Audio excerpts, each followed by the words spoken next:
Projects tab in LiquidPlanner holds a lot of information. It has all active projects in your workspace, what's pending, the backlog, and templates.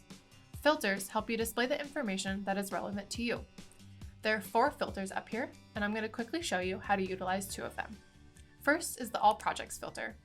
By default, we're looking at all projects that are active in the workspace. This filter allows you to look at just the projects you're a part of, or just the tasks assigned to you. You can even change this to show a different default in this view. The second filter is Active Items. By default, we're looking at all active items in the workspace, so if you're looking for something that's been marked done, you'll need to adjust this filter. Lastly, if you get stuck or confused with all of the filters, you can clear everything by clicking the X.